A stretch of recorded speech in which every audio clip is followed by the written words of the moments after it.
नमस्कार साथियों, मैं हूं राजेश कुमावत। आपके अपने YouTube channel RK WiFi study में स्वागत है। काफ़ी दिनों से आप इंतज़ार कर रहे थे कि सर शिक्षण विधियाँ कब पढ़ाओगे, तो आज अपन शिक्षण विधियों की बात करेंगे। और प्रत्येक शिक्षण विधियों की बात करें तो रिट एग्ज़ाम के अंतर्गत हिंदी में है, संस्कृत में है और मनोविज्ञान में शिक्षण विधियाँ हैं, SST में है। लेवल फर्स्ट की बात करें तो पर्यावरण की शिक्षण विधियाँ हैं और मैथ की शिक्षण विधियाँ हैं। और लेवल सेकंड की अपन बात करें तो साइंस की शिक्षण विधियाँ हैं और मैथ की शिक्षण विधियाँ हैं। उन शिक्षण विधियों की अपन चर्चा करें तो आपको प्रत्येक सब्जेक्ट की शिक्षण विधियाँ करवाई जाएगी। आप अभी तक यदि इस चैनल को सब्सक्राइब नहीं किया तो सब्सक्राइब कीजिए, और यदि आपको वीडियो पसंद आए तो आगे से आगे शेयर कीजिए। और यदि जब भी आपको इस वीडियो में कोई कमी नज़र आए या आपको कुछ लगे सा, तो आप कमेंट के माध्यम से आप जो भी सुझाव है वो अपना सुझाव दे सकते हो। आज अपन चर्चा लेके आए हैं कि सबसे पहले अपन बात करें कि जो खेल विधि की बात की जाती है, जिसका अपन परिचय करेंगे आज। और इस विधि की सबसे पहले शुरुआत करने की बात की जाए कि जो एग्जाम में आने वाली विधि है शिक्षण विधि की, अपन बात करें कि जो प्रत्येक शिक्षण विधियों के अंतर्गत शामिल है। और पहली शिक्षण विधि अपन जो आज पढ़ेंगे और वो शिक्षण विधि आपकी है किंडरगार्टन विधि। पहली जो शिक्षण विधि है उसकी अपन बात करें तो किंडरगार्टन। इसी विधि को अपन दूसरा नाम भी ले सकते हैं, कई बार इसका जो नाम है वो इस प्रकार भी लिख सकते हैं कि किंडर और गार्टन नाम भी आता है इसमें। अब अपन यदि बात करें कि किंडरगार्टन कह दो या किंडरगार्टन भी कह सकते हैं, आगे शब्द अपना लग गया कि किंडरगार्टन जो पद्धति है उस पद्धति की अपन बात करें कि किंडरगार्टन जो पद्धति है उसकी अपन बात कर रहे हैं सबसे पहले। इसके बाद में अपन बात करेंगे मॉन्टेसरी विधि की, क्योंकि इस विधियों में कुछ आलोचनाएं की गई, कुछ कमियां निकाली गई। उसके बाद में तो दूसरी विधि आएगी, मॉन्टेसरी विधि पढ़ेंगे अपन। पहले अपन पढ़ते हैं कि किंडरगार्टन या किंडरगार्टन पद्धति शब्दों की अपन बात करें कि जो ये शिक्षण विधि है वो आपके एग्जाम में एक प्रश्न आपका सही होता है। यदि मैं कहूँ कि इसे संस्कृत में भी आ सकता है प्रश्न, आपके मनोविज्ञान में भी आ सकता है प्रश्न, और इनमें जो प्रश्न आपका है इस शिक्षण विधि से आता है तो प्रश्न आपका गलत नहीं होगा।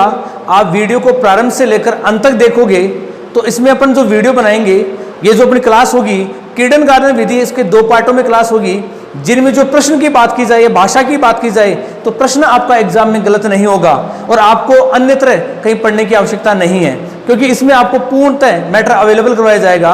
और इसकी जो DTS है, जो लाइव क्लास चलती है उसके नोट्स और जो अपने शिक्षण विधियों के नोट्स, लगातार इसमें जो टेस्ट सीरीज चल रही है, मॉर्निंग में 11 बजे टेस्ट होता है और इवनिंग के अंतर्गत अपन शिक्षण विधियाँ पढ़ेंगे प्रत्येक दिन।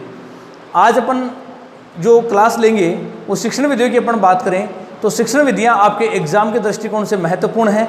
और रिट एग्जाम के अंतर्गत शिक्षण विधियों की चर्चा अपन करें तो शिक्षण विधियों के जो प्रश्न हैं वो अपने गलत नहीं होंगे। आपको वीडियो प्रारंभ से लेकर अंत तक देखना है।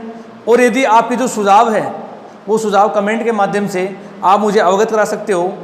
ये जो अपन शिक्षण विधि का अध्ययन करेंगे, ये जो अध्ययन अपन 2 पार्टों के अंतर्गत करेंगे।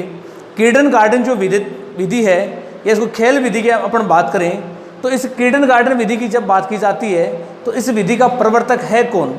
किंडरगार्टन विधि की जब अपन बात करें तो किंडरगार्टन विधि का प्रवर्तक कौन है, इसका कहाँ प्रयोग हुआ है। किंडरगार्टन शब्द की अपन बात करें तो किंडरगार्टन शब्द है वो कहाँ का शब्द है। इन शब्दों की अपन चर्चा करें तो किंडरगार्टन शब्द की अपन बात करें तो किंडरगार्टन जो शब्द है वो जर्मन भाषा का शब्द है। यहाँ पर शब्द को अपन 2 भागों में बांट देंगे, एक शब्द अपना किंडर और दूसरा अपना क्या हो जाएगा, गार्डन। यदि मैं कहूँ कि जो किंडर शब्द है ये जर्मन भाषा का शब्द है और जर्मन भाषा के शब्द की अपन बात करें तो 2 टुकड़ों में बटा हुआ है। एक शब्द अपना है किंडर, दूसरा अपना शब्द जो है वो है गार्टन या फिर गार्डन कह दो, उसको एक ही शब्द है।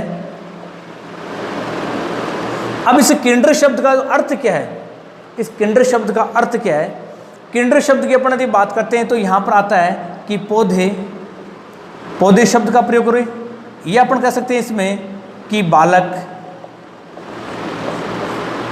गार्डन शब्द की अपन यदि बात करें तो अपन कह सकते हैं कि बाग, या फिर अपन कह सकते हैं विद्यालय।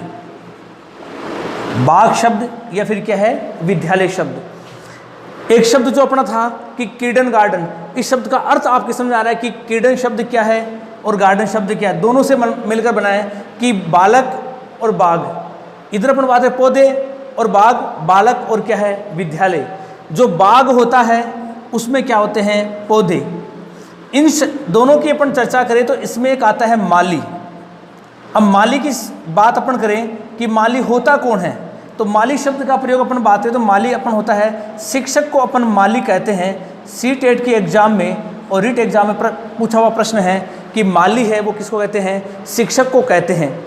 इस विधि की अपन बात करें तो इस विधि का जो प्रवर्तक अपन पूछें कि इस विधि का प्रवर्तक कौन है, और प्रवर्तक की अपन बात करें तो इस विधि का जो प्रवर्तक है वो फोवेल है।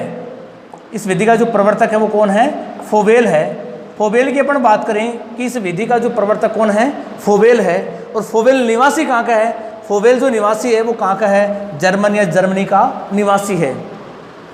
फोवेल की अपन चर्चा करें तो इस किंडरगार्टन विद्यालय की स्थापना की बात की जाए तो इस विद्यालय की स्थापना है वो 1800 की अपन बात की जाती है कि 1835 के अंतर्गत इसकी स्थापना की गई थी।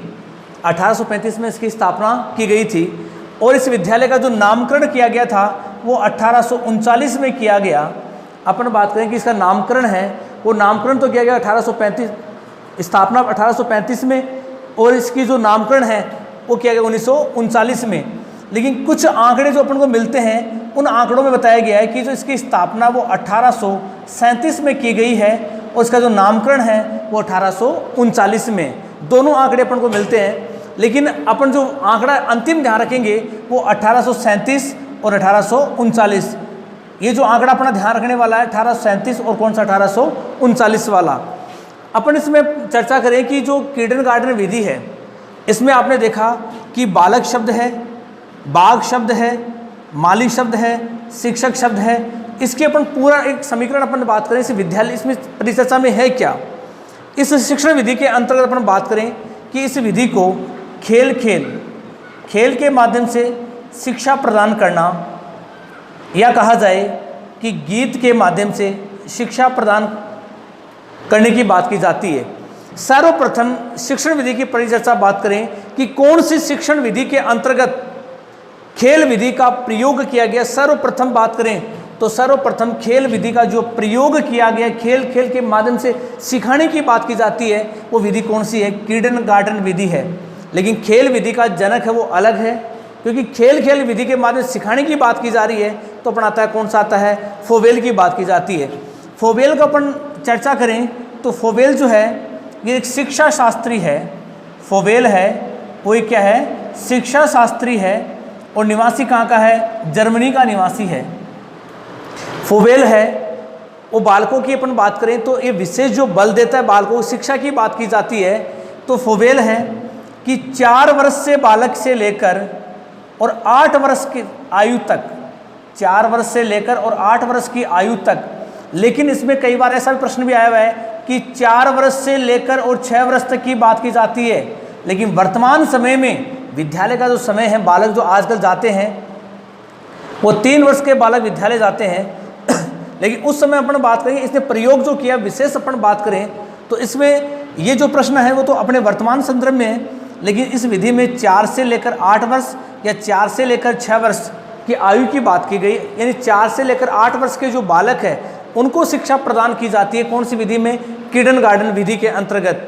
अब इस विधि को अपन विस्तृत अपन बात करें कि इसके सिद्धांत क्या है, इस विधि का उद्देश्य क्या है, इस विधि की विशेषता क्या है, इनकी अपन चर्चा करेंगे अगले वीडियो में, क्योंकि अगले वीडियो में अपन कुछ इसको विस्तृत रूप से अध्ययन करेंगे। धन्यवाद।